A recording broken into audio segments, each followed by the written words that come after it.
ஜெபிக்கும்படியாய் கூடி வந்திருக்கிறோம். ஜெபித்து நாம் ஆரம்பிக்கலாம். எங்களை அதிகமாய் நேசிக்கிற எங்கள் நல்ல பிதாவே, எங்கள் ஆண்டவரும் இரட்சகருமாகிய இயேசு கிறிஸ்துவின் நாமத்தினாலே நம்முடைய சமூகத்தில் வருகிறோம். இந்த நல்ல மாலை வேளைக்காக உமக்கு நன்றி செலுத்துகிறோம். எங்கள் மத்தியிலே நீர் இருக்கிறபடியால் உம்மை துதிக்கிறோம், ஸ்தோத்தரிக்கிறோம். கர்த்தாவே, ஜெபத்தை கேட்கிறவரே, மாம்சமான யாவரும் உம்மிடத்திலே வருகிறார்கள். ஆண்டவரே, நாங்களும் உம்மை நம்பி வந்து நிற்கிறோம். எங்கள் ஜெபத்தை நீர் கேட்கிறவர் மாத்திரமல்ல, பதிலை தருகிறவருமாக இருக்கிறீர். அதற்காக நன்றி செலுத்துகிறோம். உடைய வார்த்தையின்படி ஆண்டவரே, நம்முடைய சித்தத்தின்படி நாங்கள் ஜெபிக்க நீர் எங்களுக்கு உதவி செய்வீராக. பயனுள்ள விதத்திலே, பலன் பெறுகிற விதத்திலே ஜெபிக்க உதவி செய்வீராக. எங்களை அர்ப்பணிக்கிறோம். இருதயங்களையும் மனதையும் நீர் ஆளுகை செய்வீராக. ஜெபத்தின் ஆவியானவர், பரிசுத்த ஆவியானவர் எங்களுக்கு ஜெபிக்க நீர் உதவி செய்யும்படியாக ஜெபிக்கிறோம். எங்களை அர்ப்பணிக்கிறோம். கர்த்தாவே, எங்கள் ஆண்டவரும் இரட்சகருமாகிய இயேசு கிறிஸ்துவின் நாமத்தில் ஜெபிக்கிறோம் நல்ல பிதாவே, ஆமென். நன்றி சொல்லி ஒரு பாடலை பாடி தொடர்ந்து ஜெபிக்கலாம். நன்றி என்று சொல்லுகிறோம் நாதா, நாவாலே துதிக்கிறோம் நாதா.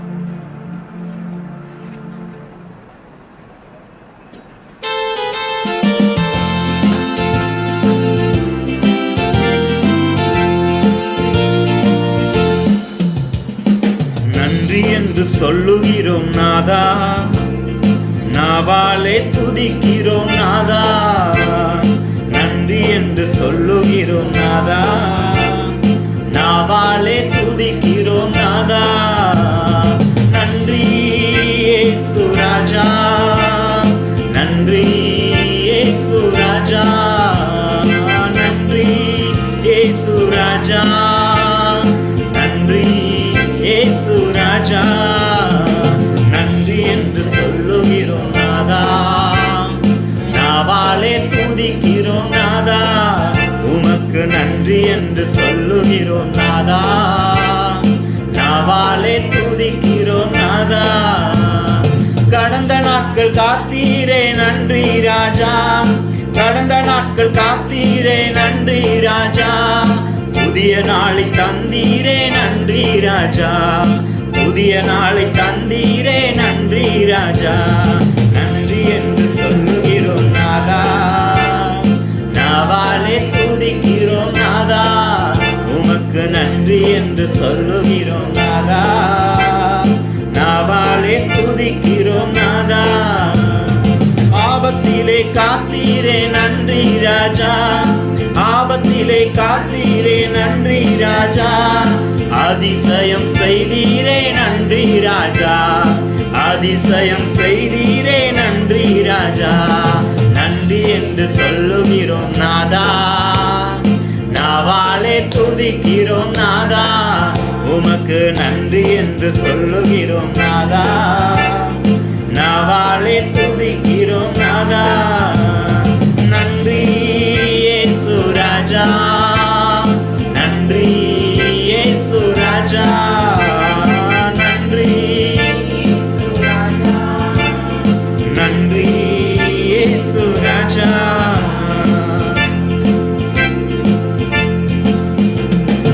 ஆபத்திலே காத்தீரே நன்றி ராஜா, ஆபத்திலே காத்தீரே நன்றி ராஜா. அதிசயம் செய்தீரே நன்றி ராஜா, அதிசயம் செய்தீரே நன்றி ராஜா. நன்றி என்று சொல்லுகிறோம் நாதா, நாவாலே துதிக்கிறோம் நாதா. உமக்கு நன்றி என்று சொல்லுகிறோம் நாதா, நாவாலே துதிக்கிறோம் நாதா.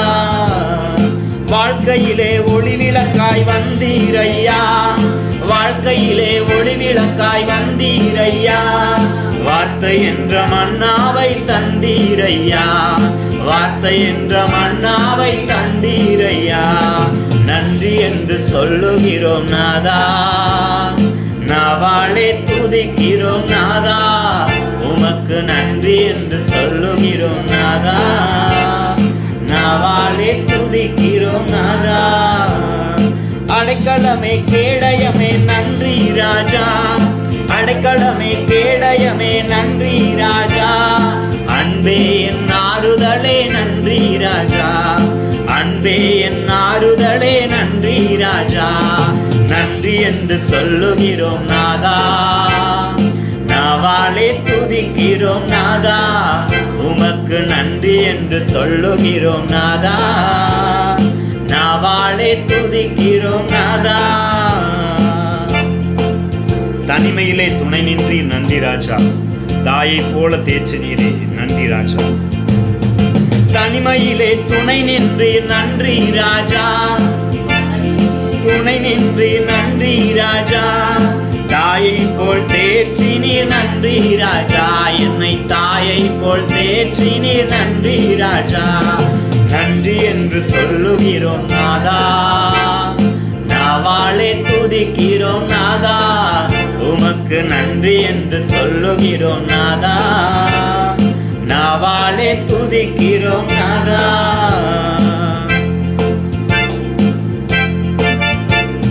சோர்ந்து போன நேரம் எல்லாம் தூக்கினீரே, சோர்ந்து போன நேரம் எல்லாம் தூக்கினீரே. சுகம் தந்து இதுவரை தாங்கினீரே, எங்களை சுகம் தந்து இதுவரை தாங்கினீரே. நன்றி என்று சொல்லுகிறோம் நாதா, நாவாலே துதிக்கிறோம் நாதா.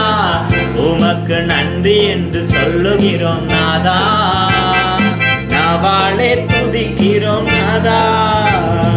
நன்றி இயேசு ராஜா, நன்றி இயேசு ராஜா, நன்றி இயேசு ராஜா, நன்றி இயேசு ராஜா. புது வாழ்வு தந்தீரே நன்றி ராஜா, புது வாழ்வு தந்தீரே நன்றி ராஜா. புது பலன் தந்தீரே நன்றி ராஜா, எங்களுக்கு புது பலன் தந்தீரே நன்றி ராஜா. புது வாழ்வு தந்தீரே நன்றி ராஜா, புது வாழ்வு தந்தீரே நன்றி ராஜா. புது பலன் தந்தீரே நன்றி ராஜா, எங்களுக்கு புது பலன் தந்தீரே நன்றி ராஜா. நன்றி என்று சொல்லுகிறோம் நாதா, நாவாலே துதிக்கிறோம் நாதா. உமக்கு நன்றி என்று சொல்லுகிறோம் நாதா, நாவாலே துதிக்கிறோம் நாதா. நன்றி இயேசு ராஜா, நன்றி இயேசு ராஜா, நன்றி இயேசு ராஜா, நன்றி இயேசு ராஜா. கடந்த நாட்கள் காத்தீரே நன்றி ராஜா, கடந்த நாட்கள் காத்தீரே நன்றி ராஜா. புதிய நாளை தந்தீரே நன்றி ராஜா, எங்களுக்கு புதிய நாளை தந்தீரே நன்றி ராஜா. நன்றி என்று சொல்லுகிறோம் நாதா, நாவாலே துதிக்கிறோம் நாதா. நன்றி என்று சொல்லுகிறோம் நாதா, நாவாலே துதிக்கிறோம் நாதா.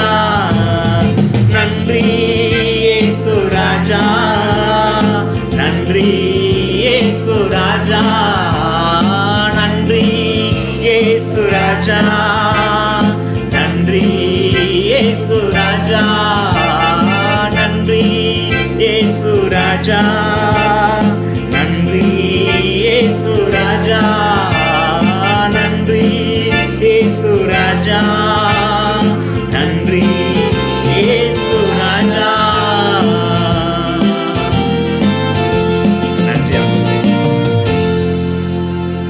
நன்றி செலுத்துகிறோம், உம்மை உயர்த்துகிறோம், மகிமைப்படுத்துகிறோம். நீர் நல்லவர், எங்கள் வாழ்க்கையில் எப்போதும் நன்மை செய்கிறவராக இருக்கிறீர்கள். இதுவரை எங்களை வழிநடத்தினவர், இனிமேலும் நீரே எங்களை வழிநடத்துகிற நல்ல தெய்வமாக இருக்கிறபடியால் உம்மை துதிக்கிறோம். கடந்த நாட்கள் எல்லாம் காத்தீர், ஒரு புதிய நாளை தந்தீர் ஆண்டவரே. உம்முடைய சமூகத்திலே ஜெபிக்கும்படியாய், உம்மை ஆராதிக்கும்படியாய், உம்மை போற்றும்படியாய், உம்மை புகழும்படியாய் நீர் கொடுத்த நல்ல கிருபைக்காக, வாய்ப்புக்காக நன்றி செலுத்துவோம். தாமே எங்களை அர்ப்பணிக்கிறோம். பரிசுத்த ஆவியானவரே எங்களை ஆளுகை செய்யும், எங்களை வழிநடத்தும், பலப்படுத்தும். தொடர்ந்து ஆண்டவரை ஜெபிக்க, விசுவாசத்தோடு ஜெபிக்க, பலன் பெறுகிற விதத்தில் ஜெபிக்க உதவி செய்வீராக. இந்த ஜெப நேரத்தை எங்களுக்கு ஆசீர்வாதமாக்கி தருவீராக. ஜெபத்தில் நாங்கள் கனி கொடுக்க நீர் உதவி செய்யும்படியாய் ஜெபிக்கிறோம். இருதயத்தையும் மனதையும் திறந்து கொடுக்குறோம்ப்பா. பரிசுத்த ஆவியானவரை ஆளுகை செய்யுங்க. ஆண்டவரும் இரட்சகருமாகிய இயேசுவின் நாமத்தில் ஜெபிக்கிறோம். ஆமென். ஓகே, இங்கே ஜெபிக்கும்படியாய் கூடி வந்திருக்கிறோம். கடந்த வாரத்திலிருந்து இந்த ஜெபத்தை ஆரம்பித்தோம். கிறிஸ்தவ வாழ்க்கையில் ஜெபம் இன்றியமையாததாக இருக்கிறது, மிகவும் முக்கியமானதாக இருக்கிறது. ஏனென்றால் கடந்த வாரம் பார்த்தோம் இல்லையா, ஏன் நாம் ஜெபிக்க வேண்டும்? நாம் ஜெபிக்காவிட்டால் தேவன் இந்த பூமியில் எந்த காரியத்தை என்ன செய்ய மாட்டார்? செய்ய மாட்டார். மனிதன் ஒருவன் வேண்டிக் கொள்ளாமல் பூமியிலே தேவன் எதையும் செய்வதில்லை. ஏனென்றால் மனிதனிடத்தில் அவர் ஆளுகையை கொடுத்திருக்கிறார் என்பதை குறித்து பார்த்தோம்.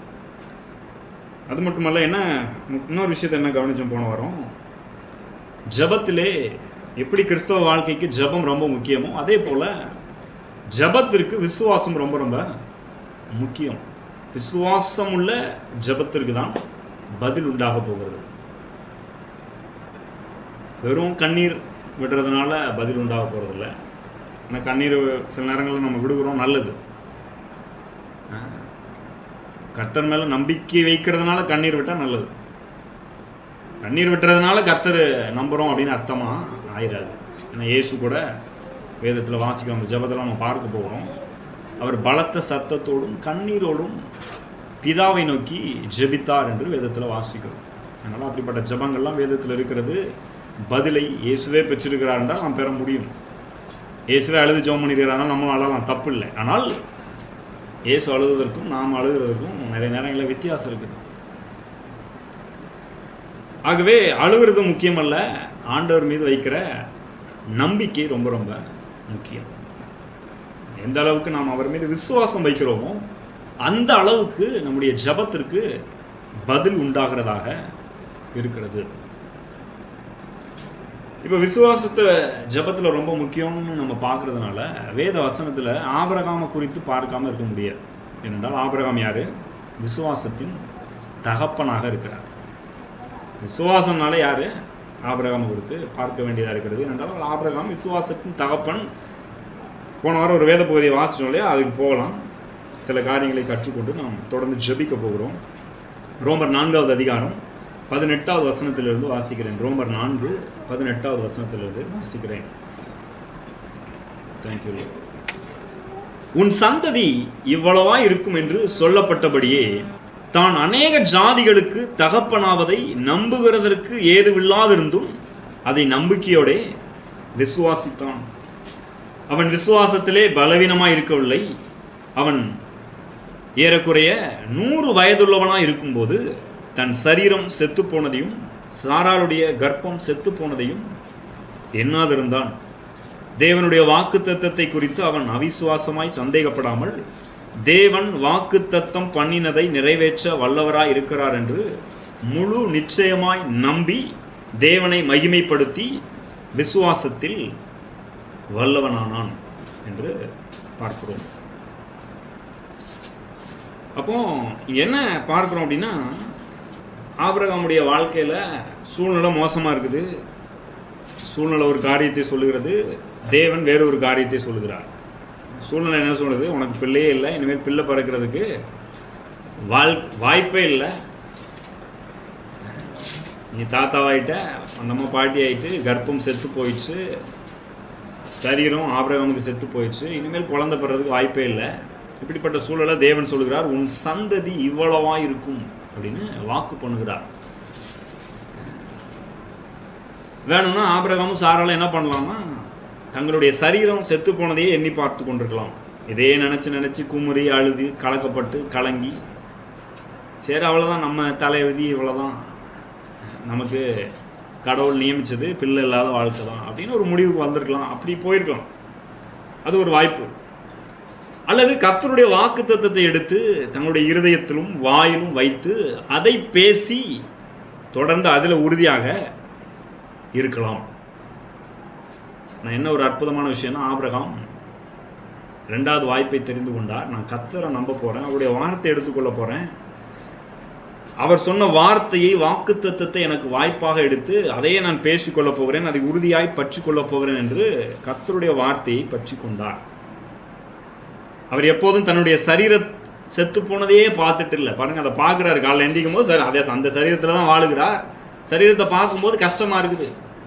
திருவிவிலியம் என்கிற தமிழ் மொழிபெயர்ப்பில் சொல்லப்பட்டிருக்கிறது. இங்கே தமிழில் வந்து அவன் தன் சரீரம் செத்து போனது என்னாது இருந்தான் அப்படின்னு 19வது வசனத்தில் வருகிறது. இன்னொரு மொழிபெயர்ப்பில் என்ன சொல்கிறாங்க அந்த திருவிவிலியத்தில், அவன் தன் சரீரம் செத்து போனதை எண்ணினாலும் தேவன் வாக்கு பண்ணினதை அதிகமாக எண்ணினான். தன் சரீரம் செத்து போனதை எண்ணினாலும் தேவன் வாக்கு தத்தம் பண்ணினதை நிறைவேற்ற வல்லவராயிருக்கிறார் என்று நம்பினார். அப்போ சூழ்நிலை மோசமாக இருக்குது. நம்ம பார்க்கும்போது நம்ம வாழ்க்கையில் கூட நிறைய காரியங்கள் அப்படி தான் இருக்குது. ஆனால் இந்த ஆபிரகாமை போல சில காரியங்களை நம்ம செய்ய வேண்டியது இருக்கிறது. இந்த வாக்கு தத்தத்தை நம்ப போகிறேன். நான் என் சரீரத்தை பார்க்கும்போது எனக்கு கஷ்டமாக தான் இருக்குது, முடியலன்ற மாதிரி தான் இருக்குது, வாய்ப்பு இல்லைன்ற மாதிரி தான் இருக்குது. ஆனால் நான் அவர் சொல்லிட்டாரு, அந்த வாக்கு தத்தத்தை அவர் நிறைவேற்ற வல்லவராக இருக்கிறார் என்று நான் நம்ப போகிறேன். அவரை துதிக்க போகிறேன், அவரை மகிமைப்படுத்த போகிறேன், அவருக்கு நன்றி சொல்ல போகிறேன். அதனால தான் நாம் ஜெபத்தை நன்றியோடு ஆரம்பிக்கிறோம். நன்றி சொல்லுகிறோம். கடந்த நாட்கள் காத்தீரே, நன்றி ஐயா, இந்த புதிய நாளை நீங்கள் தான் தந்திருக்கீங்க அப்படின்னு நன்றி சொல்லி ஆரம்பிக்கணும் இல்லையா? ஏன்னா நன்றி சொல்லுவது தேவனை நம்புவதற்கான ஒரு வெளிப்படையான அடையாளம். தேவனை தான் விசுவாசிக்கிறேன் சரியா அப்படின்றதுக்கு வெளிப்படையான அடையாளம் என்ன? அவன் தேவனை விசுவாசிக்கிறவன் தேவனுக்கு நன்றி சொல்லி தேவனை மகிமைப்படுத்த ஆரம்பிக்கிறான். அப்போ நன்றி சொல்லாத ஆட்கள் உண்மையிலே கர்த்தரை நம்புகிறாங்களா அப்படின்றது சந்தேகமான ஒரு விஷயம். இப்போ நம்ம வாழ்க்கையில் கூட பாருங்கள், அநேக நேரங்களில் இப்படிப்பட்ட சூழ்நிலைகளின் மத்தியில் தான் நம்ம வாழ்ந்து கொண்டிருக்கிறோம். இதன் மத்தியில் தான் ஆண்டவரும் வாக்குத்தத்தத்தை கொடுக்குறார். உதாரணத்துக்கு ஒரு சில விஷயம் சொல்கிறேன் பாருங்கள். கையில் ஒரு பைசா கூட இல்லை, அந்த நேரத்தில் நிறைய பணம் தேவைப்படுது, நிறைய பில் கட்ட வேண்டி இருக்குது, ஃபீஸ் கட்ட வேண்டி இருக்குது, வீட்டுக்கு தேவையான காரியங்களை வாங்க வேண்டி இருக்கிறது. இப்படிப்பட்ட நேரத்தில் கர்த்தர் தம்முடைய வார்த்தையை சொல்லுகிறார், அவர் தம்முடைய மகிமையின் ஐஸ்வரியத்தினாலே உங்கள் குறைவுகளை எல்லாம் அவர் கிறிஸ்து இயேசுக்குள் நிறைவாக்குவார். கர்த்தர் இதை சொல்லிட்டார், வாக்கு பண்ணிட்டார். இப்போ இந்த நேரத்தில் நம்ம எதை நம்ப போகிறோம், எதை விசுவாசிக்க போகிறோம், இதை எதை எடுத்துக்க போகிறோம், எதை வாயினால பேச போகிறோம், அதுதான் நம்ம வாழ்க்கையில் நடக்க போகுது. அதுதான் நான் போன வாரம் சொன்னேன். சூழ்நிலை ஒரு காரியத்தை சொல்லுது, கர்த்தர் ஒரு காரியத்தை சொல்கிறாரு. ரெண்டில் எது நடக்க போகுது அப்படின்னு கேட்டிங்கன்னா ரெண்டுமே நடக்க போகிறதில்ல. ரெண்டில் நாம் எதை எடுத்து வைத்து வாயில் சொல்ல போகிறோமோ அதுதான் நடக்க போகுது. நிறைய பேர் சூழ்நிலையை தெரிந்து கொண்டார்கள். ஆபிரகாம் நம்முடைய விசுவாசத்தின் தகப்பன், நம்முடைய நல்ல முற்பிதா.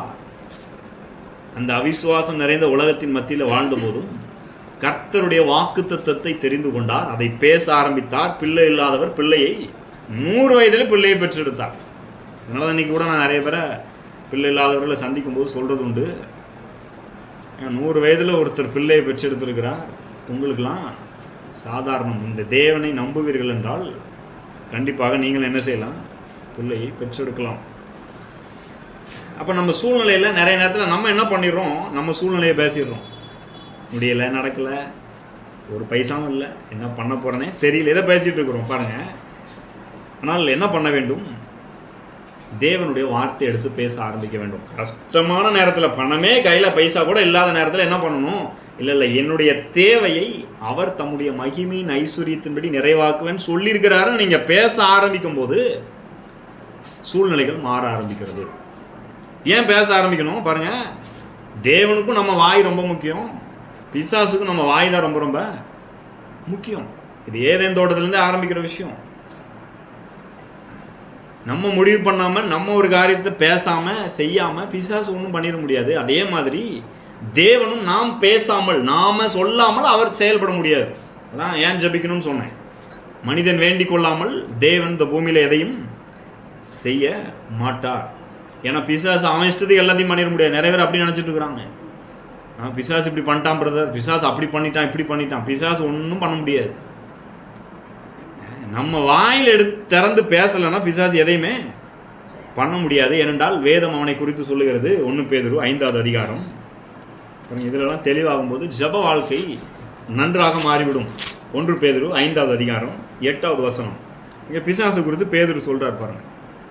அதாவது நீங்கள் பேதுரு சில விஷயத்த சொல்லும் போது நல்லா நம்ம கவனிக்கணும். பேதுரு நம்மள மாதிரி ஆள் தான், துருன்னு இருந்த ஆள், எசக்கு பசங்க ஏதாவது பண்ணுற ஆள், பேசுகிற ஆள், வெட்டு 1 துண்டு 2ன்னு ஏதாவது இயேசு கூட இருந்தாலும் அப்படி இருந்த ஆள் தான் பாருங்க. ஆனால் சில காரியங்கள் தெளிவாகிறார். தன்னுடைய நிருபத்தில் நிறைய அற்புதமான காரியங்களை நமக்கு கற்றுக் கொடுக்கிறார். அவர் ஒரு அற்புதமான காரியத்தை சொல்றார் பாருங்க. 1 பேதுரு 5வது அதிகாரம் 8வது வசனம், தெளிந்த புத்தி உள்ளவர்களாய் இருங்கள், விழித்திருங்கள், ஏனெனில் உங்கள் எதிராளியாகிய பிசாசானவன் கர்ஜிக்கிற சிங்கம் போல் எவனை விழுங்கலாமோ என்று வகை தேடி சுற்றி திரிகிறான். அப்படி சொல்றார் பாருங்க. எல்லாருக்கும் ஒரு எதிரி இருக்கிறான். இந்த எதிரி என்ன பண்றானா, கர்ஜிக்கிற சிங்கம் போல வகை தேடி யாரை விழுங்கலான்னு சுற்றி திரிகிறான். நம்மளை பார்த்து சொல்றாரு, தெளிந்த புத்தி உள்ளவர்களாயிருங்கள், விழித்திருங்கள். இப்ப என்ன சொல்ல வர்றாரு, அவன் எல்லாரையும் விழுங்கிட முடியாது. நம்மளை அழிக்கணும், நம்மளை கெடுத்து போடணும், நம்ம வாழ்க்கைய நாசமாகணும்னா நாம அதிகாரம் கொடுத்தால்தான் முடியும். ஏதேன் தோட்டத்தில் அதான் நடந்துச்சு. ஏவாளும் ஆதாமும் அங்கே அதிகாரம் அவனுக்கு கொடுத்தார்கள். அவங்க தார வாத்துட்டாங்க தங்களுக்கு இருந்த அதிகாரத்தை. அதன் விளைவாக அவர்களை அவன் ஆண்டு கொண்டான், கீழ்ப்படியாமையின் பிள்ளைகளாக மாற்றி போட்டான். அப்போ அந்த அதிகாரத்தை நாம தான் கொடுக்க முடியும். நாம தான் கொடுக்குறோம். எப்படி கொடுக்குறோம்? நம்ம வாயை திறந்து பேசுவதின் மூலமாக அதிகாரத்தை கொடுத்து விடுகிறோம். சில நேரத்தில் ஒன்றும் இல்லை, முடியாது அப்படின்ற காரியத்தை பேசும்போது கர்த்தருடைய வார்த்தையை விட்டுட்டு என்ன ஆகுது, அதிகாரத்தை அவனிடத்துல கொடுத்து விடுகிறோம். ஆகவே பிசாசு என்ன பண்ணுறான், இன்னும் கொஞ்சம் எக்ஸ்ட்ராவாக பலவிதமான சந்தேகங்களை மனதில் அதிகமாய் கொண்டு வருகிறான். ஞாயிற்றுக்கிழமை கூட பார்த்தோம். பிசாசு என்ன பண்ணுறான், 2 விதத்தில் மனதை தாக்குறான். ஒன்று சூழ்நிலையின் மூலமாக, இன்னொன்று மற்ற மனிதர்கள் மூலமாக. அப்போ சூழ்நிலை மோசமாகுது, மற்ற மனிதர்கள் நமக்கு விரோதமாக ஏதாவது செயல்படுறாங்க. அந்த நேரத்தில் ரொம்ப ஜாக்கிரதையாக இருக்க வேண்டும். நீங்கள் ஜாக்கிரதையாக இல்லைன்னா ஈஸியாக ஏமாற்றப்படுவீர்கள், வஞ்சிக்கப்படுவீர்கள். நிறைய நேரத்தில் இதுதான் நடக்குது நம்ம வாழ்க்கையில். என்ன சொல்கிறான், நம்ம மத்தியில் எப்படி சந்தேகத்தை கொண்டு வர்றான். அவன் இவ்வளோ நாள் இயேசுவை நீ நம்பின, எனக்கு எல்லாம் உனக்கு காசு கரெக்டாக வந்துட்டேன். நிறைய பேர் நல்லா இருக்கிறாங்க உலகத்தில். நீ அவரை நம்பி நம்பி என்னத்தை கண்ட, உனக்கு என்ன நடந்துச்சு பெருசா? உனக்கெல்லாம் எப்படி நல்ல வேலை கிடைக்கும்? இந்த படிப்புலாம் நிறைய பேர் படிச்சிருக்கிறாங்க, எவ்வளோ பேர் வேலை இல்லாமல் இருக்கிறாங்க. உனக்கு அனுபவமே இல்லை, ஒன்றும் இல்லை, உனக்கு எப்படி வேலை கிடைக்கும்? இந்த வேலைலாம் கிடைக்காது. நீ எல்லாம் வீடு கட்ட முடியுமா? இப்போ இருக்கிற விலைவாசியில் வாடகையாக ஒழுங்காக கட்ட முடியல, வீடு எங்கே கட்டுறது? இப்படிப்பட்ட எண்ணங்களை கொண்டு வருகிறான் பாருங்க. இந்த மாதிரி எண்ணங்கள் நம்ம மனதில் தாக்கப்படுகிறது. இந்த கடன் பிரச்சனைலேருந்து நீ வெளியில் வரவே முடியாது, அவ்வளோதான், கதை முடிஞ்சது. இந்த பிரச்சனையிலேருந்து வெளில வர்றதுக்கு வாய்ப்பே இல்லை, இந்த வியாதி சுகமாகிறதுக்கு வாய்ப்பே இல்லை.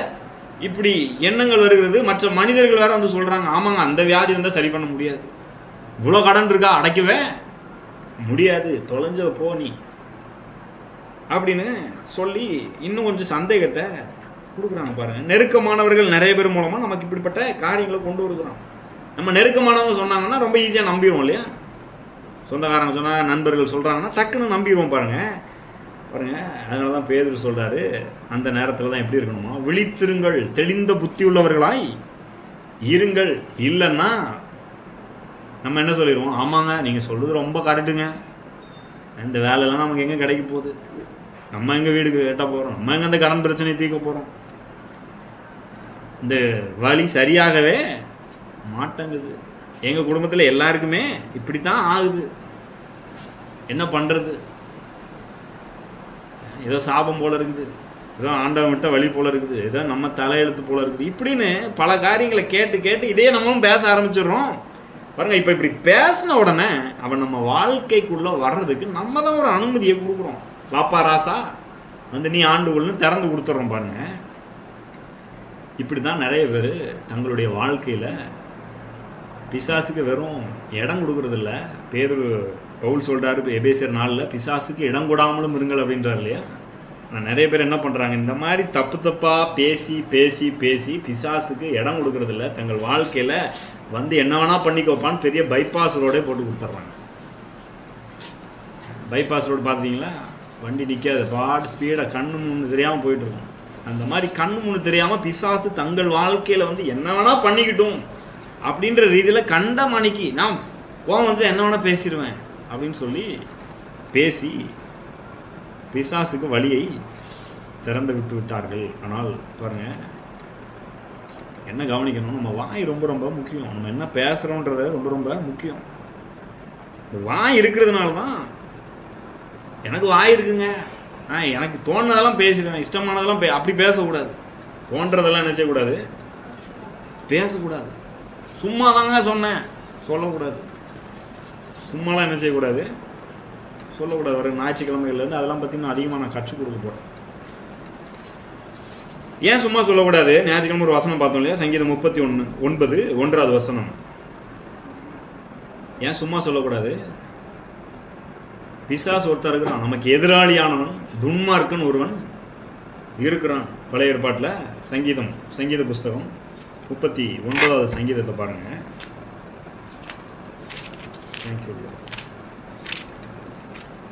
சங்கீதம் 39 பழைய ஏற்பாட்டில் 694வது பக்கம்.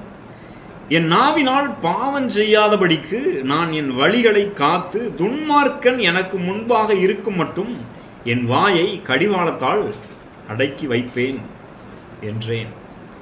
துன்மார்க்கன் யாரு? நம்ம எல்லாருக்கும் எதிராளி. துன்மார்க்கன் யாரு? பிசாசு. அவன் என்ன பண்ணிட்டு இருக்கான், நம்ம என்ன பேசுவோம்னு காத்துட்டு இருக்கிறான். என்ன பேசுறான் அப்படின்னு ரொம்ப நுணுக்கமாக காத்துட்டு இருக்கான் பாருங்க.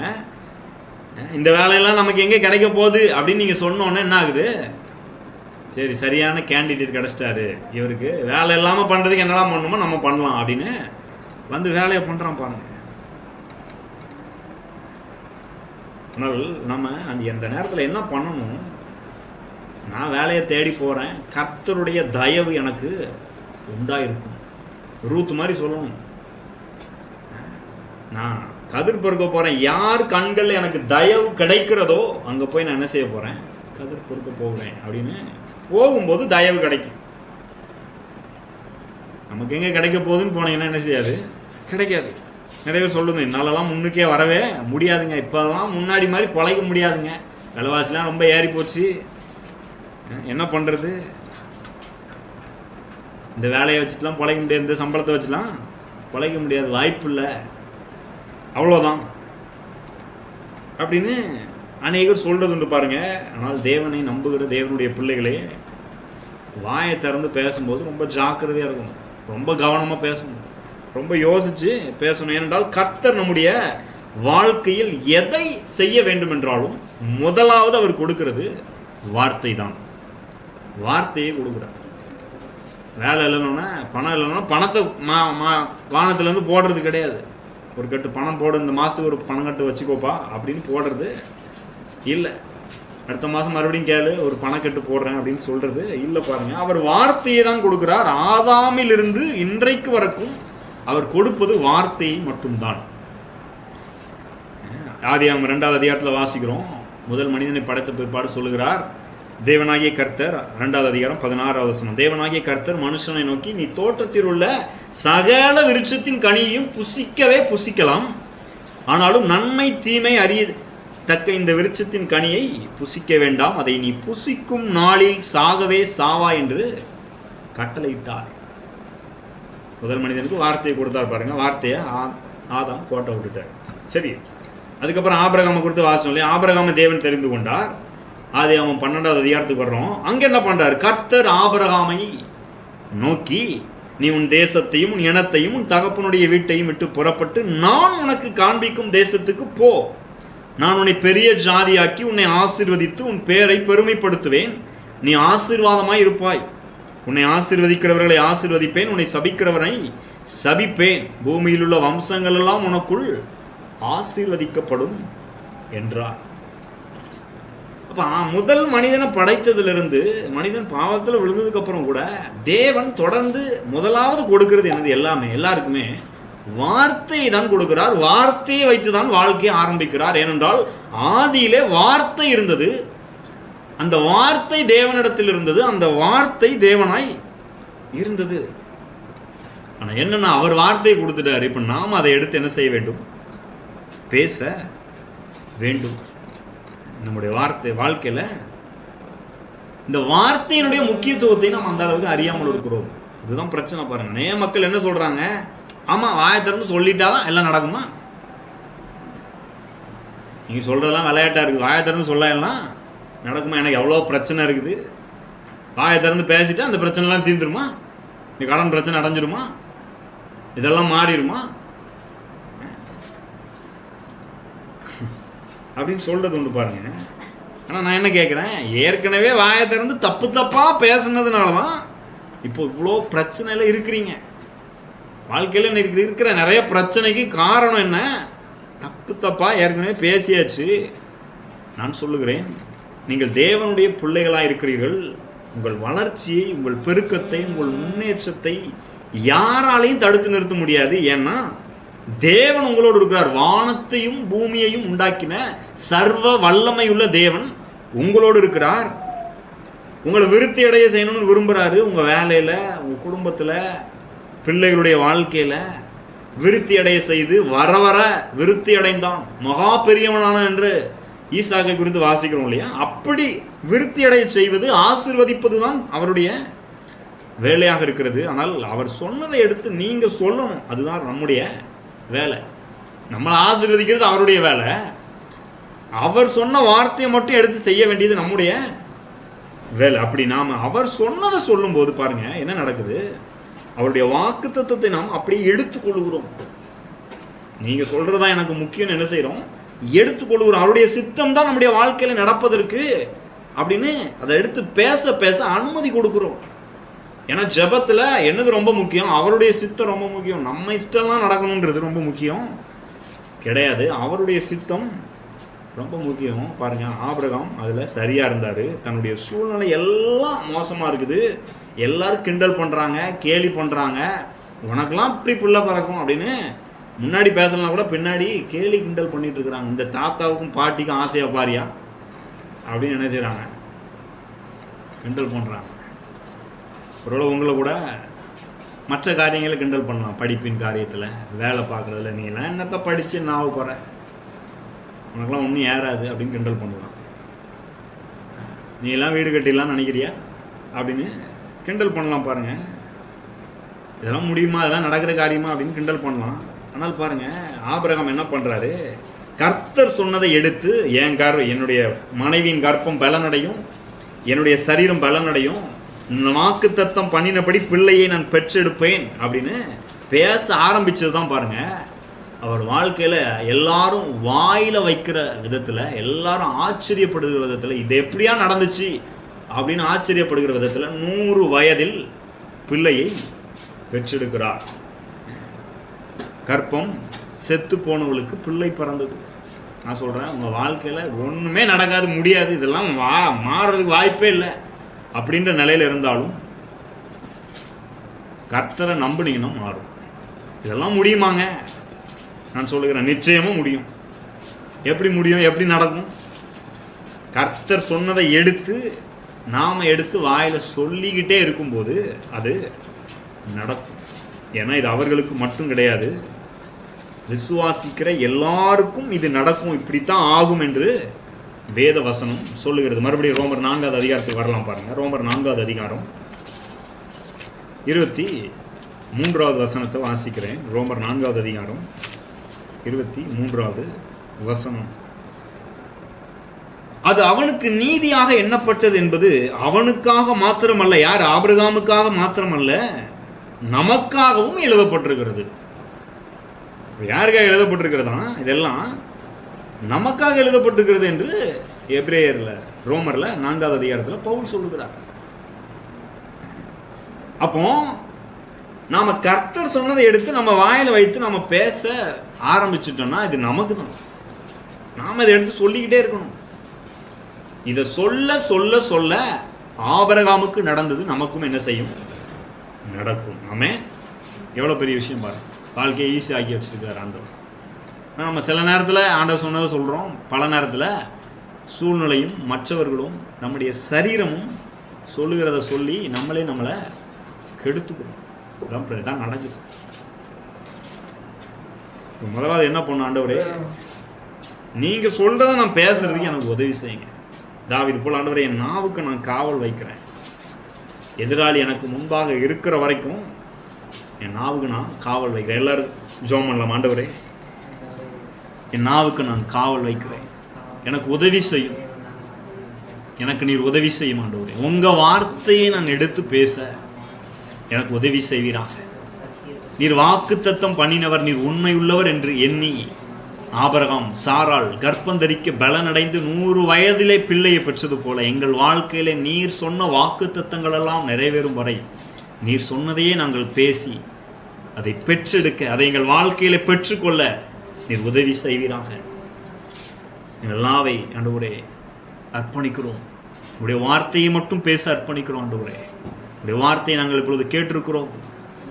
ஆபிரகாமை போல ஆண்டவரே நாங்கள் ஒரு தீர்மானத்தை எடுக்கிறோம். எங்கள் சூழ்நிலை ஒன்று சொல்லுது, மற்ற மனிதர்கள் ஒன்றை சொல்லுகிறார்கள். ஆனால் கர்த்தராகிய தேவன், எங்களை உண்டாக்கின நல்ல பிதா, நீர் ஒன்றை சொல்லி இருக்கிறீர், வாக்கு பண்ணியிருக்கிறீர், அதை பேசுகிறோம். எங்கள் குறைவுகள் எல்லாம் மகிமையின் ஐஸ்வர்யத்தின்படி நிறைவாகும் என்று நம்புகிறோம். ஓ நன்றி ஆண்டவரே, நன்றி செலுத்துகிறோம். உங்கள் சந்தோஷம் நிறைவாயிருக்கும் என்று சொல்லியிருக்கிறீர்.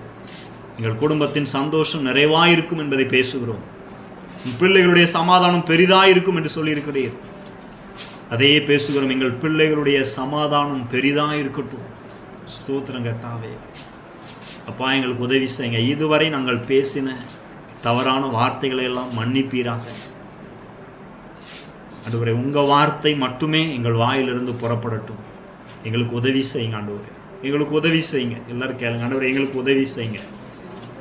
யாக்கோபு சொல்லுகிறார், நாவை அடக்க ஒருவனாலும் கூடாது, ஒரு மனுஷனாலும் தன் நாவை அடக்கக்கூடாது. ஆனால் கர்த்தருடைய ஆவியானவர் நமக்கு உதவி செய்கிறார். சரியானதை பேச, சரியானதை எப்பொழுதும் கர்த்தருடைய வார்த்தையின்படி பேச அவர் நமக்கு உதவி செய்கிறார். ஆண்டவரே எங்களுக்கு உதவி செய்யும். ஆவியானவரே எங்கள் நாவை தொடுவீராக. ஏசாயாவின் நாவை தொட்ட தெய்வம் எங்கள் நாவை தொடுவீராக. அப்போஸ்தலர்கள் ஆண்டவரே, அப்போஸ்தலர்கள் எல்லாருடைய நாவையும் மேல்விட்டு அறையிலே தொட்ட தெய்வம் எங்கள் நாவை தொடுவீராக. உம்முடைய வார்த்தையை மட்டும் உறுதியாய் நம்ப எங்களுக்கு ஆண்டவர், உம்முடைய வார்த்தையை மட்டும் பேச எங்கள் நாவை நீர் தொடும்படியாய் செபிக்கிறோம் ஆண்டவரே. எங்களை அர்ப்பணிக்கிறோம். பரிசுத்த ஆவியானவர் எங்களுக்கு உதவி செய்யும்.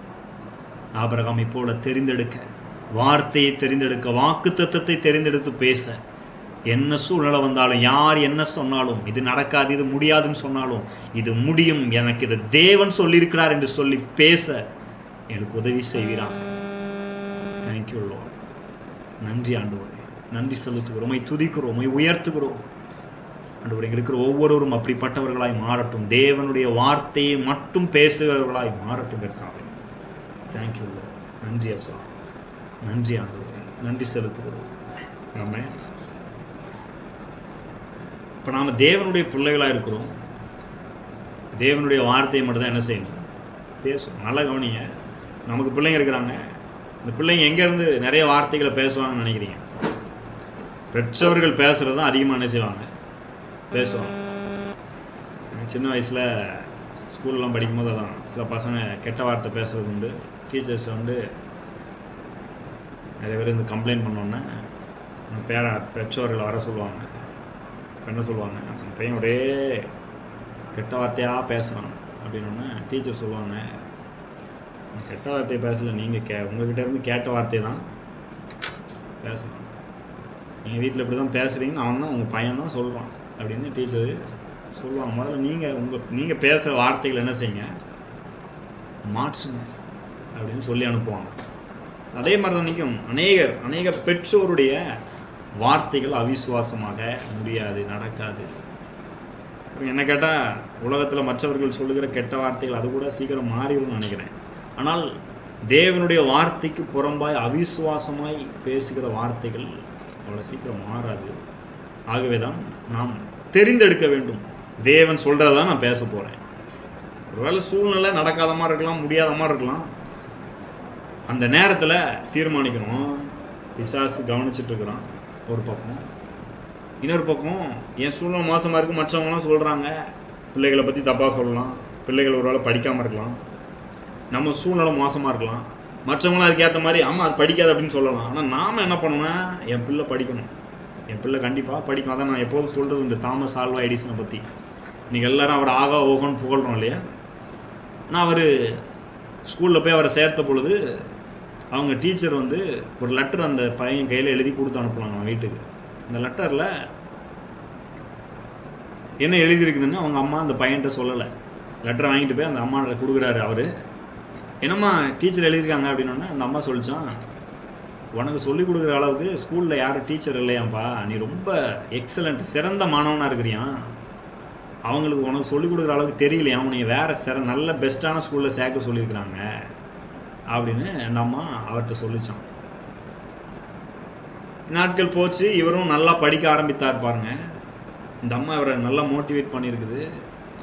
நல்லா படிக்க ஆரம்பித்து மிகப்பெரிய ஒரு விஞ்ஞானியாக மாறிட்டார். நிறைய கண்டுபிடிப்புகளை எல்லாம் கண்டுபிடித்தார். இன்னைக்கு லைட்டில் உட்காந்துருக்கோன்னா அதுக்கு அவர் தான் கண்டுபிடிப்பு தான் காரணம். ஆனால் நீண்ட நாட்கள் பிற்பாடு வளர்ந்து எல்லாம் பெரிய ஆள விஞ்ஞானிலாம் ஆகி ரொம்ப நாள் கழித்து அவருடைய லைப்ரரியில் அந்த அம்மா, இந்த டீச்சர் அம்மா எழுதி கொடுத்தாங்கல்ல அந்த லெட்டரு, அது அவங்க அம்மா வாங்கி வச்சுருந்துருக்குறாங்க. அப்போ அந்த லெட்டரை எடுத்து பார்த்தாங்க. அந்த லெட்டரில் என்ன தெரியுமா எழுதிருந்துச்சான், அந்த எடிசன் அந்த பையனை பற்றி, உங்கள் பையனுக்கு படிப்பு வராது, உங்கள் பையனுக்கு படிப்பே வராது, படிக்கிறதுக்கு லாய்க்கே இல்லை அப்படின்னு தப்பான விதத்தில் அந்த டீச்சர் எழுதி கொடுத்து அனுப்பியிருக்கிறாங்க. பாருங்கள், அந்த அம்மா எவ்வளோ ஞானமாக இருந்திருக்காங்க பாருங்கள், பெத்த அம்மா. இவங்க என்ன சொல்கிறது, எனக்கு கடவுள் கொடுத்த பிள்ளை அப்படின்னு சொல்லி அந்த டீச்சர் சொன்னதை அந்த பையன்கிட்ட இருந்து மறைச்சிட்டு அந்த பையனை புகழ்ந்ததின் விளைவு என்ன பாருங்க, நமக்கு ஒரு மிகப்பெரிய விஞ்ஞானி கிடைத்தார். அவர் கண்டுபிடித்த கண்டுபிடிப்புகள் இன்றைக்கும் பிரயோஜனமாக இருக்கிறது. நம்ம எப்படி இருக்கிறோம், நிறைய நேரத்தில் நம்ம யாரோ சொல்கிறத கேட்டு நம்ம பிள்ளைகளை ஈஸியாக திட்டிடுறோம், உனக்கு ஒன்றும் வராது அப்படின்னு திட்டிடுறோம். அதெல்லாம் அவரை பற்றி வாசிக்கும் போதெல்லாம் யோசிப்பேன், நம்ம அப்படி இருக்கக்கூடாது. அந்த அம்மா மாதிரி நம்முடைய பிள்ளைகளை வளர்க்க வேண்டும். ஆண்டவரும் அதை தான் நமக்கு சொல்லிக் கொடுக்குறார். நம்மை பற்றி நம்மை குறித்து அநேக நல்ல காரியங்களை அவர் சொல்லியிருக்கிறார். ஒருவேளை அந்த அம்மா அவனை போட்டு எடிசனை போட்டு அன்றைக்கி அடிச்சிருந்தாங்கன்னா, உன்னைய படிக்க வச்சது தண்டம், உனக்கு ஃபீஸ் கட்டினது தண்டம், நீ என்னத்தை படிக்கிற பாரு, இந்த மாதிரி எழுதி அனுப்பிச்சிருக்காங்க, நீ வேறு எந்த ஸ்கூலில் போய் நான் சேர்ப்பேன் அப்படின்னு சொல்லியிருந்தாங்கன்னா, எடிசன் இன்றைக்கி நாம் பேசுகிற ஒரு நபராக என்ன செய்ய இருந்திருக்க மாட்டார். அன்றைக்கே அவர் முடிஞ்சது கதை. இப்போ நமக்கு வராது போல இருக்குன்னு அவர் உட்கார்ந்துருந்துருப்பார். ஆனால் அந்த அம்மா அதை மறைச்சதன் விளைவாக பாருங்கள், சரியானதை நம்ப வைத்து விட்டார்கள். சரியான வார்த்தையை பேசி அந்த சின்ன பையன் உள்ளத்தில் சரியான வார்த்தையை விதைச்சிட்டாங்க. அவர் மிகப்பெரிய விஞ்ஞானியாக மாறிவிட்டார். நான் சொல்கிறேன், நம்மை குறித்து அப்படி தான் தேவன் அநேக நல்ல வாக்குத்தத்தங்களை வார்த்தைகளை தம்முடைய வார்த்தையில் கொடுத்துருக்கிறார். இதை தான் எடுத்து பிள்ளைகளிடத்தில் பேச வேண்டும். பிள்ளைகள் ஒருவேளை படிக்கவே இல்லைன்னா கூட, ஒன்றுமே ஏறலைன்னு டீச்சர் சொன்னால் கூட நம்ம சொல்லணும், உனக்கு எல்லாம் ஏறும். சாலமோனுக்கு ஞானத்தை கொடுத்த சாலமோனிலும் பெரியவர் இயேசு நம்மோடு இன்றைக்கு இருக்கிறார். இதை நம்ம பேச பேச படிக்காத ஒன்றுமே வராது, உண்மையிலே அந்த பிள்ளைகளுடைய நிலை அப்படி இருந்தால் கூட அந்த பிள்ளை நல்லா வந்துடும். ஏன்னா அந்த வார்த்தையில் அவ்வளோ வல்லம் இருக்குது. நம்ம நிறைய இடத்துல ஃபீஸ் கட்டிடுறோம், ஸ்கூல் கரெக்டாக அனுப்பிடுறோம், எல்லாம் பண்ணிடுறோம். ஆனால் வார்த்தையில் போட்ட விட்டுறோம். ஏன்னா டீச்சராக தான் சொல்கிறாங்க. எனக்கும் நிறைய நடந்துருக்கு பாருங்க, உனக்கு ஒன்றும் ஏற மாட்டேங்கும், மண்டையில் களிமண் தான் இருக்குது அப்படின்னாரு நிறைய வார்த்தையார். நிறைய நேரத்தில் அதை நம்புற மாதிரி ஆயிடுது பாருங்க பெரியவங்க இல்லையா. அதை நம்பி தான் நிறைய பிள்ளைகளுடைய வாழ்க்கை கெட்டு போனது. ஆனால் நாம் தீர்மானிக்க வேண்டும், நான் அப்படி என் பிள்ளையை பார்த்து பேச மாட்டேன். கர்த்தர் சொன்னதை மட்டும்தான் என் பிள்ளையை குறித்து பேச போகிறேன், என்ன குறித்து பேச போகிறேன், என் குடும்பத்தை குறித்து பேச போகிறேன், எதிர்காலத்தை குறித்து பேச போகிறேன் முடிவு பண்ணிட்டீங்கன்னா பாருங்கள், இன்றைக்கி ஒருவேளை இதாக இருந்தாலும் இந்த தாமஸ் ஆல்வா எடிசன் வாழ்க்கையில் நடந்தது மாதிரி நம்ம பிள்ளைகளுக்கும் நடக்கும். பெரிய தலைவர்களாக அநேகர் போற்றுகிற கண்டுபிடிப்பாளர்களாக அவர்கள் என்ன செய்ய முடியும், வர முடியும். நான் அதை தான் நம்புகிறேன். சரி, அப்போ கர்த்தர் சொன்னதை எடுத்து வாயில் பேசும்போது என்ன ஆகுது, வாழ்க்கை மாறுகிறது. ஒரு வேத பகுதியை வாசித்து தொடர்ந்து ஜெபிக்கலாம். யோவான் 1வது அதிகாரம், யோவான் 1வது அதிகாரம் 19வது வசனத்திலிருந்து வாசிக்கிறேன். நல்லா புரிஞ்சுக்கணும் பாருங்க, நம்ம தேவனுடைய பிள்ளைகள், தேவனுடைய வார்த்தையிலிருந்து தான் நம்ம வாழ்க்கையை அமைத்துக் கொள்ள வேண்டும். இதை தான் பேசணும், இதை தான் பழகணும். யோவான் 1:19வது வசனத்திலிருந்து வாசிக்கிறேன். எருசலேமில் இருந்த யூதர்கள் ஆசாரியரையும் லேவியரையும் யோவானிடத்தில் அனுப்பி, நீர் யார் என்று கேட்டபொழுது அவன் மறுதலியாமல் அறிக்கையிட்டதுமன்றி நான் கிறிஸ்து அல்ல என்றும் அறிக்கையிட்டான். அப்பொழுது அவர்கள் பின்னை யார், நீர் எலியாவா என்று கேட்டார்கள். அதற்கு நான் அவன் அல்ல என்றான். நீ தீர்க்கதரிசியானவரா என்று கேட்டார்கள். அதற்கும் அல்ல என்றான். அவர்கள் பின்னும் அவனை நோக்கி, நீர் யார், எங்களை அனுப்பினவர்களுக்கு நாங்கள் உத்தரவு சொல்லும்படிக்கு உம்மை குறித்து என்ன சொல்லுகிறீர் என்று கேட்டார்கள். அதற்கு அவன், கர்த்தருக்கு வழியை செவ்வை பண்ணுங்கள் என்று ஏசாயா தீர்க்கதரிசி சொன்னபடியே நான் வனாந்திரத்திலே கூப்பிடுகிறவனுடைய சத்தமாயிருக்கிறேன் என்றான். எருசலேம்ல யூதர்களும் ஆசாரிகளும் லேவியரும் யோவான் இடத்துல ஆள் அனுப்பி, நீர் யார் அப்படின்னு கேட்க ஆள் அனுப்புறாங்க. இவங்க வந்து கேட்குறாங்க, நீர் யாரு? அவரா? இவரா? எலியாவா? தீர்க்கதரிசியானவரா? நிறைய அப்படி இப்படின்னு சொல்றாங்க பாருங்க. இவர் என்ன சொல்றாரு? உண்மை குறித்து அப்ப என்னதான் சொல்றீரு? நீங்க அப்ப யாரு தான்? எங்களை அனுப்பினவங்களுக்கு நாங்கள் பதில் சொல்லணும், எனக்கு சொல்லுங்க அப்படின்னு சொல்றாரு. வனாந்தரத்தில் கூப்பிடுவனுடைய சத்தமா இருக்கிறது என்று ஏசாயா தீர்க்கதரிசி சொன்னவன் தான் நான் அப்படின்றாரு. இப்போ உங்களை பார்த்து நான் கேள்வி கேட்குறேன், உங்களை குறித்து நீங்க என்ன சொல்லுவீங்க? நீங்க யார் அப்படின்னு கேட்டால் என்ன சொல்லுவீங்க? நீங்க யார் அப்படின்னு கேட்டால் நம்ம என்ன பதில் சொல்லுவோம்? நான் யோவான் என்ன சொல்றாரு 23வது வசனத்துல, கர்த்தருக்கு வழியை செவ்வை பண்ணுங்கள் என்று ஏசாயா தீர்க்கதரிசி சொன்னபடியே நான் வனாந்தரத்திலே கூப்பிடுகிறவனுடைய சத்தமா இருக்கிறேன். நான் சொல்றேன், என்ன சொல்றாரு யோவான்? நீங்க சொல்றதெல்லாம் நான் கிடையாது. அவங்க என்ன சொன்னாங்க? நீர் எலியாவா? நீர் தீர்க்கதரிசியானவரா? ஒவ்வொன்றா கேட்குறாங்க. நம்மளை பார்த்து நிறைய பேர் அப்படிதான், நம்முடைய இனத்தை வச்சு, பண பொருளாதார நிலைமையை வச்சு, நம்முடைய சூழ்நிலையை வச்சு, இந்த உலகத்தில் இருக்கிற ஜாதி இதெல்லாம் வச்சு ஒரு அடையாளப்படுத்துறாங்க இல்லையா? அப்புறம் அதெல்லாம் நம்முடைய அடையாளம் கிடையாது. மற்றவங்க சொல்றதும் நம்முடைய அடையாளம் கிடையாது. அவர் சொல்றார் யோவான், எனக்கு யோவான் சொல்றது ரொம்ப பிடிச்சிருக்குது. பைபிள்ல ஏற்கனவே என்னை பத்தி எழுதி இருக்குது, அதை நான் சொல்றேன், வேற எதையும் நான் சொல்ல ரெடியா இல்லை. என்ன சொல்றாரு? ஏசாயா தீர்க்கதரிசி என்னை பத்தி எழுதியிருக்கிறார், அவர் தான் நான் அப்படின்றார். நான் யாருன்னு தானே கேட்குறீங்க? கர்த்தருக்கு வழியை செவ்வை பண்ணுங்கள் என்று ஏசாயா தீர்க்கதரிசி சொன்னபடியே நான் வனாந்தரத்தில் கூப்பிடுகிறவனுடைய சத்தமா இருக்கிறேன் என்று சொல்லுகிறார். அப்ப பாருங்க, தேவனுடைய பிள்ளைகளா இருக்கிறீங்க நீங்க யாருன்னு கேட்டா இந்த புத்தகத்துல உங்களை பற்றி என்ன எழுதியிருக்கிறது அதை எடுத்துதான் நாம என்ன செய்ய வேண்டும்? சொல்ல வேண்டும். நிறைய பேர் என்ன சொல்லுவோம்? நீங்க யாருன்னு கேட்டா, அந்த அளவுக்கு பெரிய ஆள் இல்லைங்க, உங்க அளவுக்கு எங்களுக்கு வசதி இல்லைங்க, என்னாலலாம் இதெல்லாம் வாங்க முடியாதுங்க, எனக்கெல்லாம் இது வராதுங்க, இந்த படிப்புலாம் எனக்கு வராதுங்க, எங்க குடும்பம் ஏழை குடும்பங்க. இப்படிதான் நம்ம பேசி பேசி பேசி பேசி பழகிட்டு இருக்கோம். இதையே சொல்லிட்டு இருக்கிறோம். இங்கிலீஷு வராதுங்க, மேக்ஸு வராதுங்க, டஃப்புங்க. நிறைய படிக்கிற பிள்ளைங்க அப்படிதான், கெமிஸ்ட்ரி ஏறவே ஏறாதுங்க, இதெல்லாம் புரியவே புரியாதுங்க. இப்படியே சொல்லி சொல்லி பழகிட்டு இருக்கோம். ஆனால் பாருங்க, வேதம் என்ன சொல்லுகிறது? 2 கொரிந்தியர் 5வது அதிகாரம் 17வது வசனத்துல, இப்படி இருக்க ஒருவன் கிறிஸ்துவுக்குள் இருந்தால் புது சிருஷ்டியாயிருக்கிறான், பழையவர்கள் ஒளிந்து போயின, எல்லாம் புதிதாயின. அப்ப வேதம் நம்மளை பத்தி என்ன சொல்லுது? யாராவது கேட்டா சொல்லணும், நான் புது சிருஷ்டின்னு சொல்லணும். யோவான் 1:12 சொல்லுகிறது, நாம் தேவனுடைய பிள்ளைகளா இருக்கிறோம். நம்ம தேவனுடைய பிள்ளைகளாய் இருக்கிறோம்.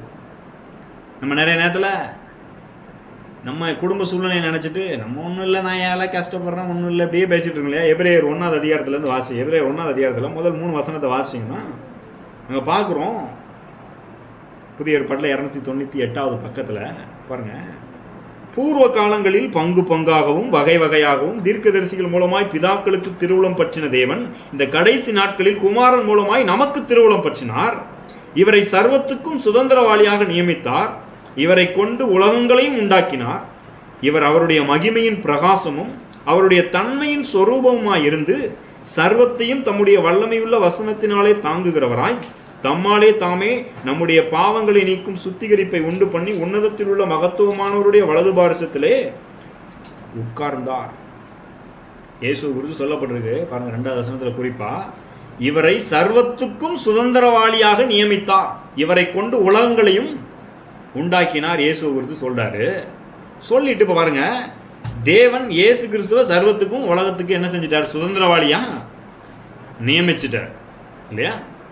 இப்ப ரோமர் 8வது அதிகாரம் 17வது வசனத்துல இயேசு நம்மளை பத்தி என்ன, பவுல் நம்மளை பத்தி என்ன சொல்றார் பாருங்க, நாம் பிள்ளைகளானால், யோவான் 1:12 வாசம், நாம் தேவனுடைய பிள்ளைகளா இருக்கிறோம் அப்படின்னு. இப்ப 8:17 சொல்றார், நாம் பிள்ளைகளானால் சுதந்திரருமாமே, தேவனுடைய சுதந்திரரும் கிறிஸ்துவுக்கு உடன் சுதந்திரருமாமே. எப்படி வருது பாருங்க. and if children then heirs of God and join heirs with Christ. நாம் கிறிஸ்துவுக்கு உடன் சுதந்திரவாளியாக இருக்கிறோம். அப்படின்னா என்ன அர்த்தம்? இன்று நமக்கு தேவையான எல்லாமே நமக்கு இருக்கிறது. உங்களுக்கு என்னவெல்லாம் தேவையோ எல்லாமே இருக்கிறது. என்னவெல்லாம் இருக்குது? சங்கீதம் 24:1 வாசிக்கிறோம். பூமியும் அதன் நிறைவும் உலகமும் அதில் உள்ள குடிகளும் கர்த்தருடையது. அப்ப கர்த்தருடையது எல்லாமே யாருடையது? நம்முடையது. எப்போ நாம் அனுபவிக்கிற ரீதியில் மாறும்னா நாம் எடுத்து அதை பேசும்போது. ஆமே, எல்லாம் அவருடையது. அவர் தான் சுதந்திரவாளி. நீங்களும் நானும் கிறிஸ்துவோடு கூட உடன் சுதந்திரவாளி ஆகிட்டோம். ஏன்னா தேவனுடைய நாமும் தேவனுடைய சொந்த பிள்ளைகளாய் மாறி இருக்கிறோம். அவருடையதெல்லாம் யாருடையது? இப்போ நம்முடையது. 1 கொரிந்தியர் 3:21 பவுல் என்ன சொல்றார் பாருங்க. இப்படி இருக்க ஒருவனும் மனுஷரை குறித்து மேன்மை பாராட்டாது இருப்பானாக, எல்லாம் உங்களுடையதே. பவுலாகிலும் அப்பொல்லோவாகிலும் கேபாவாகிலும் உலகமாகிலும் ஜீவனாகிலும் மரணமாகிலும் நிகழ்காரியங்களாகிலும் வருங்காரியங்களாகிலும் எல்லாம் உங்களுடையது. நீங்கள் கிறிஸ்துவினுடையவர்கள், கிறிஸ்து தேவனுடையவர். இப்ப எல்லாமே யாருடையதான்? உங்களுடையது, நம்முடையதுன்ற. ஆகாய் தீர்க்கதரிசன புஸ்தகம் 2வது அதிகாரம் 8வது வசனத்துல கர்த்தர் சொல்றாரு, வெள்ளியும் என்னுடையது பொன்னும் என்னுடையது என்று சேனைகளின் கர்த்தர் சொல்லுகிறார். நிறைய சொல்லிட்டே போலாம் பாருங்க. வெள்ளியும் என்னுடையது பொண்ணும் என்னுடையதுன்னு கர்த்தர் சொல்றாரு. நம்ம என்ன சொல்றோம்? நியூஸ் பார்த்தீங்களா? தங்க விலைலாம் ஏறிட்டே போகுது. ஒரு குண்டுமணி தங்கம் கூட வாங்க முடியாது. ஆனால் நான் உங்களுக்கு சொல்றேன், எல்லாம் கர்த்தருடையது, அதெல்லாம் நம்முடையது அப்படின்றதுனால நம்ம கையில் வரப்போறதில்லை. நாம் இதையெல்லாம் சொல்லி சொல்லி சுதந்திரிக்காததுனால கையில் இல்லை பாருங்க. சுதந்திரிக்கணும். எப்படி? சொல்லி சொல்லி சுதந்திரிக்க வேண்டும். இதை சுதந்திரிக்காதனால தான் மற்றவங்க கையில் மட்டும் நிறைய இருக்குது, நம்ம கையில் இல்லாமல் இருக்குது. இப்போ என்ன பண்ணணும்? வாயை திறந்து சொல்ல வேண்டும். வெள்ளியும் என்னுடையது பொண்ணும் என்னுடையது என்று என் சேனைகளின் கர்த்தர் சொல்லுகிறார். அந்த சேனைகளின் கர்த்தர் என்னுடையவர், என்னுடைய தகப்பனாக இருக்கிறார். அவருடையதெல்லாம் என்னுடையதாக இருக்கிறது. நான் அதை எடுத்துக்கொள்ள போகிறேன். இதுதான், இப்படிதான் ஜபத்தை ஏறெடுக்க வேண்டும். நம்முடைய தேவைகளின் மத்தியில் சூழ்நிலைகள் மோசமாக இருக்கிற நேரத்தில் அவருடையதெல்லாம் என்னுடையதாக போகிறது. அவர் சொல்லியிருக்கிறார், இதை நான் எடுத்து பேச போகிறேன், இதை என்னுடையதாக்க போகிறேன் அப்படின்னு பேச பேச பேச உங்களுடைய மனநிலை முதலாவது மாறும். இயேசு சொல்றாரு, பரலோக ராஜ்யம் வந்து விட்டது. என்ன செய்யணும்? முதல்ல மனம் திரும்புங்கள். அப்படின்னு என்ன அர்த்தம்? உங்க மைண்டை வேற போக்கில் போயிட்டு இருக்கு, நீங்க அப்படியே அதை திருப்புங்க, உங்க மனசை மாத்துங்க.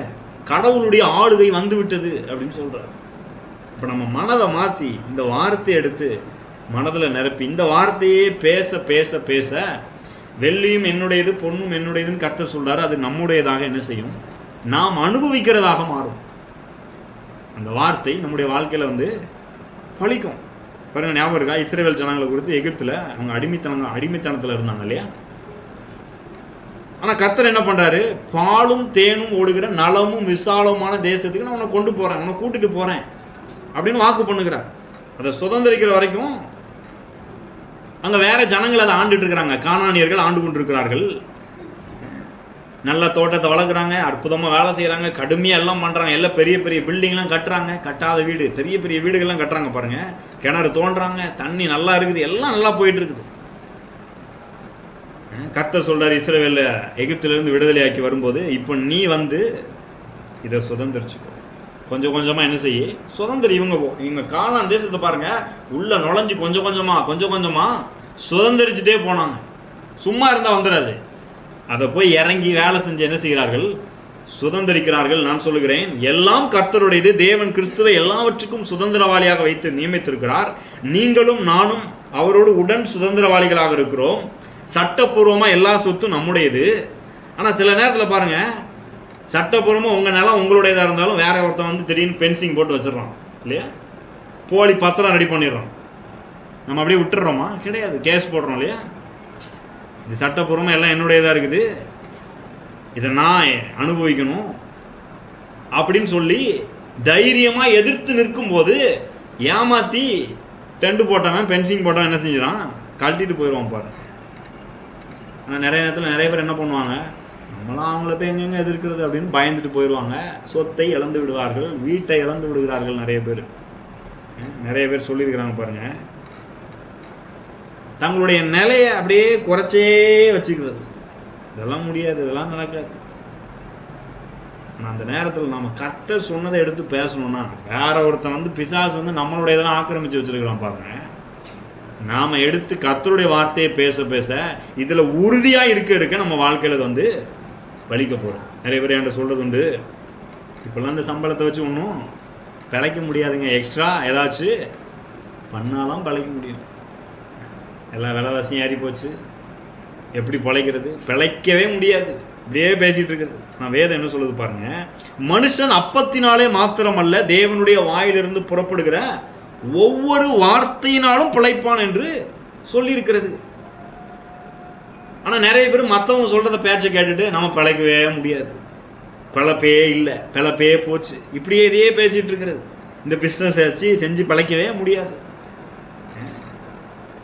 பாருங்க. இல்லவே இல்லை, அப்படிலாம் சொல்கிறதெல்லாம் நடக்க போகிறதில்ல. மற்றவங்க சொல்கிறதெல்லாம் நம்ம வாழ்க்கையில் நடக்க போகிறதில்ல. கர்த்தருடைய வார்த்தையினால் நாம் பிழைக்க முடியும். கர்த்தருடைய வார்த்தையை நம்ம வாயை திறந்து பேசும்போது அவர் சொன்னதை எடுத்து நன்றாக பேச பேச நம்ம வாழ்க்கையில் நாம் பிழைக்க முடியும்.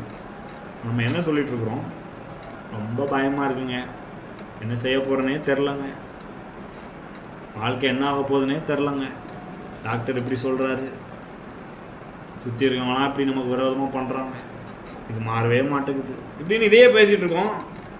கடன் ஏகப்பட்டது இருக்குது, கடன் வாங்கிட்டேன், எப்படி அடைக்க போகிறேன்னே தெரிலங்க, என் மண்டைக்கு ஒன்றுமே புரியலைங்க, ரொம்ப பயமாக இருக்குதுங்க, கஷ்டமாக இருக்குதுங்க, புரிஞ்சிக்கவே முடியலங்க அப்படின்னு சொல்கிறோம். கர்த்தர் சொல்கிறாரு ஏசாயா 41 அதிகாரத்தில் 10வது வசனத்தில், நீ பயப்படாதே, நான் உன்னுடனே இருக்கிறேன், திகையாதே, நான் உன் தேவன், நான் உன்னை பலப்படுத்தி உனக்கு சகாயம் பண்ணுவேன், உதவி செய்வேன் நான் அப்படின்றாரு. என் நீதியின் வலது கரத்தினால் உன்னை தாங்குவேன் என்று கர்த்தர் சொல்லுகிறார். நம்ம மண்டைக்கு ஒன்றும் புரியலன்றது உண்மைதான், என்ன செய்ய போறேன்னு தெரியலன்றதும் உண்மைதான், அதெல்லாம் நான் ஒத்துக்கிறேன். நிறைய நேரத்தில் சூழ்நிலை அப்படி ஆகுதுன்றதும் உண்மைதான், ஒத்துக்கிறேன் நான். ஆனால் அந்த நேரத்தில் கர்த்தர் சொல்றதை எடுத்து, ஆண்டவரே நான் உங்களை நம்புறேன், நான் பயப்பட போறதில்லை, நீங்க எனக்கு உதவி செய்யுங்க, நீங்க என்ன பலப்படுத்துங்க அப்படின்னு நீங்க அவரை நம்புவீர்கள் என்றால், ஒருவேளை நீங்க கடன் வாங்கி சிக்கலை மாட்டிருந்தாலும், கடன் வாங்கினது தப்பு தான், நம்ம ஏதோ ஒன்று பண்ணி ஏதோ சிக்கலை மாட்டுறது தப்பு தான், உண்மைதான். ஆனால் அதிலேயே நம்ம இருக்கணும்னு கர்த்தர் விரும்புறது இல்லை. சொல்றாரு, உனக்கு மேலே ஏன் வானம் திறக்கப்படும், என்னுடைய ஆசீர்வாதம் உனக்காக திறக்கப்படும், நல்ல பொக்கிஷ சாலையாகிய வானத்தை நான் உனக்காக திறப்பேன், உனக்கு என்னிடத்திலிருந்து உனக்கு ஒத்தாசை வரும், நீ கவலைப்படாத, நீ பயப்படாத. எதுக்கு இதெல்லாம் அவர் வச்சிருக்காருன்னு நினைக்கிறீங்க? வெள்ளி என்னுடையது, பொண்ணு என்னுடையதுன்னு சொன்னார், எதுக்கு இதெல்லாம் அவர் போட்டுக்கிறதுக்கா, அவர் வச்சுக்கிறதுக்கா? கிடையாது, நமக்கு கொடுக்கறது தான் வச்சிருக்கிறார். நாம செய்யற எல்லாத்தையும் ஆசீர்வதிக்கிறதுக்கு தான் வானத்தை திறக்கிறார். கடைசி ஒரு விஷயம் சொல்லி முடிக்கிறேன். இதெல்லாம் நிறைய பேசுறோம், சிலர் என்கிட்ட சொல்றது உண்டு, நீங்க சொல்றதெல்லாம் சரிதான்யா, கேட்கறதுக்கெல்லாம் நல்லா தான் இருக்குது, ரியல் லைஃப்ல போகும்போது இதெல்லாம் வாய்க்கவே மாட்டேங்குதுங்கிற.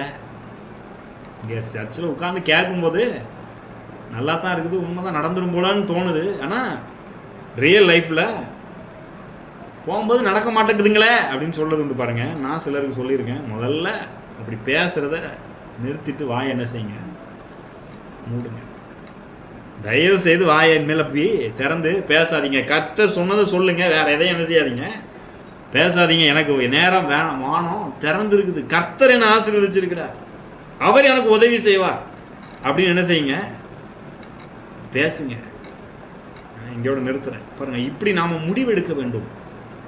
இருக்கும்போது நல்லா இருக்குங்க, அப்புறம் சரி அப்படி பேசக்கூடாது. அங்கே சூழ்நிலை மோசமாக இருக்கும்போது தான் தெளிந்த புத்தி உள்ளவர்களாக இருக்க வேண்டும், விழித்திருக்க வேண்டும்.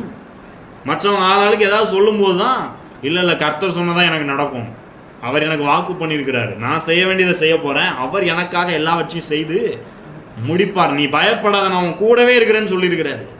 நான் உன்னை பலப்படுத்துவேன்னு சொல்லியிருக்கிறார். உனக்கு நான் ஐடியா கொடுப்பேன்னு சொல்லியிருப்பாரு. என் நீதியின் வலது கரத்தினால உன்னை நான் தாங்குவேன்னு சொல்லியிருக்கிறார். நான் அவரை தான் நம்ப போகிறேன். இது வரைக்கும் அவர் தான் என்னை தாங்கி வந்துட்டு இருக்கிறாரு. கொஞ்சம் யோசிச்சு பாருங்க, நம்ம வாழ்க்கையில் வந்த பிரச்சனைகளுக்கெல்லாம் அவர் ஒருவேளை தம்முடைய நீதியின் கரத்தினால நம்மளை தாங்கலைன்னா நம்ம இன்னைக்கு உயிரோடு இருந்திருக்கவே முடியாது. அவருடைய இரக்கமும் தயவும் கிருபையும் நம்ம மேலே இருக்குது. ஆமே. எல்லாரும் ஜெபிக்கலாம். ஆண்டவரே உம்மை துதிக்கிறோம், ஸ்தோத்திரிக்கிறோம், நன்றி செலுத்துகிறோம் கர்த்தாவே. நீங்க பேசினதை மாத்திரம் பேச எங்களுக்கு உதவி செய்யுங்க. பயப்படாதே, நான் உன்னுடனே இருக்கிறேன், திகையாதே, நான் உன் தேவன் என்று சொன்னீரே. உம்மை துதிக்கிறோம், ஸ்தோத்திரிக்கிறோம் கர்த்தாவே.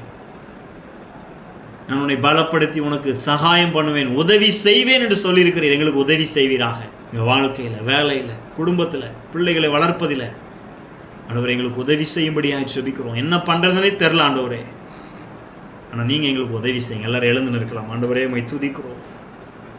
எங்களுக்கு நீங்கள் உதவி செய்யுங்கப்பா. எங்கள் வாழ்க்கையில் ஆண்டவரே ஒரு பெரிய மாற்றம் உண்டாகட்டும். இதுவரைக்கும் எங்களுடைய தவறுகள்னால நிறைய கோளாறு ஆயிடுச்சு. ஆனால் நாங்கள் இப்படியே இருக்க நீங்கள் விரும்புறது இல்லைன்றதை நாங்கள் கற்றுக்கொண்டோம். ஆண்டவரே உம்மை நம்புகிறோம், உம்மை உறுதியாய் பிடித்து கொள்கிறோம். எல்லாரும் அவரிடத்துல சொல்லுங்கள், ஆண்டவரே உங்களை நம்புகிறோம், நீங்கள் எங்களுக்கு உதவி செய்யுங்கப்பா. இனிமேல் நீர் சொன்னதை மட்டும்தான் பேசணுன்ற ஒரு தீர்மானத்தை எடுக்கிறோம். சூழ்நிலை என்ன ஆனாலும் பரவாயில்ல, ஆனால் நீர் சொன்னது எங்கள் வாழ்க்கையிலே நிறைவேறும் என்று உறுதியாய் நம்புகிறோம். ஆபிரகாமை போல ஒரு தீர்மானத்தை எடுக்கிறோம். எங்கள் சூழ்நிலை எவ்வளவு மோசமாக இருந்தாலும், யார் என்ன சொன்னாலும், யார் நடக்காதுன்னு சொன்னாலும், யாரும் முடியாதுன்னு சொன்னாலும், ஆண்டவரே இதெல்லாம் மாறவே மாறாதுன்னு சொன்னாலும், இந்த சூழ்நிலை மாறாது, இந்த மனிதர்கள் மாற மாட்டார்கள்னு சொன்னாலும், ஆனால் எல்லாவற்றையும் மாற்ற வல்லமையுள்ள தெய்வம் நீர். ஆண்டவரே நீர் சொன்னதை எடுத்து நாங்கள் பேசுகிறோம். எங்கள் குறைவு உம்மாலே மாறும். கர்த்தரை தேடுகிறவர்களுக்கோ ஒரு நன்மையும் குறைவு படாது என்று நம்புகிறோம் கர்த்தாவே. அதை பேசுகிறோம். வெள்ளியும் என்னுடையது, பொன்னும் என்னுடையது என்று சொன்னீர். ஆண்டவரே அதை பேசுகிறோம். அதையெல்லாம் எங்களுடையதாக இருக்கிறது. நாங்கள் கிறிஸ்துவோடு கூட உடன் சுதந்திரவாளியாக இருக்கிறோம். ஸ்தோத்திரம் கர்த்தாவே, ஸ்தோத்திரம். எங்களை பயமுறுத்துகிற சூழ்நிலைகளின் மத்தியில் ஆண்டவரே நீர் சொல்லியிருக்கிறீர், பயப்படாதே, நான் உன்னுடனே கூட இருக்கிறேன் என்று சொல்லி ஆண்டவர் அதை பேசுகிறோம். நான் பயப்பட மாட்டேன், கர்த்தர் என்னோடு இருக்கிறார். எல்லாரும் சொல்லுங்க, பயப்பட மாட்டேன், கர்த்தர் என்னோடு இருக்கிறார். இந்த எல்லா சூழ்நிலையும் நான் தாண்டி முன்னேறி செல்வேன்.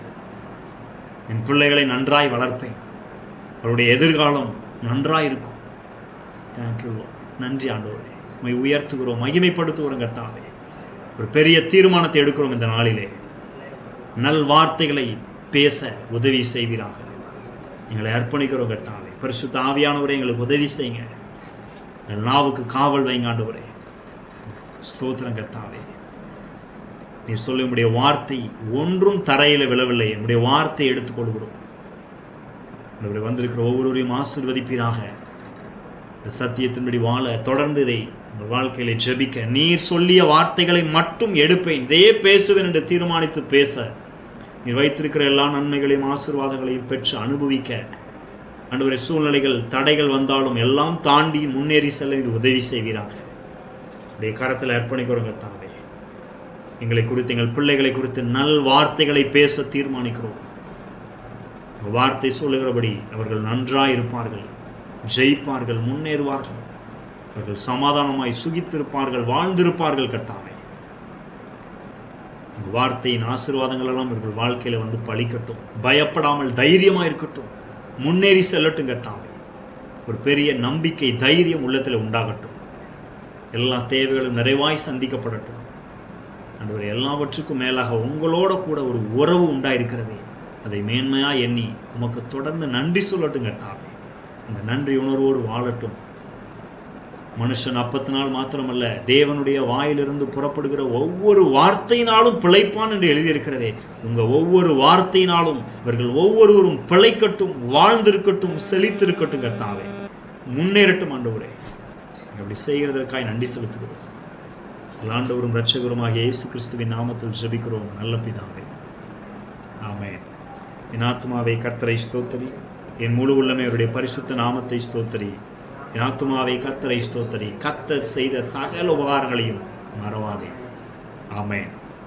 ஒரே ஒரு ஸ்டான்ஸா மட்டும் பாடலாம். நன்றி என்று சொல்லுகிறோம் நாதா, நாவாலே துதிக்கிறோம். Thank you Jesus. நன்றி என்று சொல்லுகிறோம் நாதா, நாவாலே துதிக்கிறோம் நாதா. உமக்கு நன்றி என்று சொல்லுகிறோம் நாதா, நாவாலே துதிக்கிறோம் நாதா. நன்றி இயேசு ராஜா, நன்றி இயேசு ராஜா, நன்றி இயேசு ராஜா, நன்றி இயேசு ராஜா. கடந்த நாட்கள் காத்தீரே நன்றி ராஜா, கடந்த நாட்கள் காத்தீரே நன்றி ராஜா. புதிய நாளை தந்தீரே நன்றி ராஜா, எங்களுக்கு புதிய நாளை தந்தீரே நன்றி ராஜா. நன்றி என்று சொல்லுகிறோம் நாதா, நாவாலே துதிக்கிறோம் நாதா. நன்றி என்று சொல்லுகிறோம் நாதா, நாவாலே துதிக்கிறோம் நாதா. நன்றி இயேசு ராஜா, நன்றி இயேசு ராஜா, நன்றி இயேசு ராஜா, நன்றி இயேசு ராஜா, நன்றி இயேசு ராஜா, நன்றி இயேசு ராஜா. ஆமென். God bless you. அடுத்த வாரம் சந்திக்கலாம்.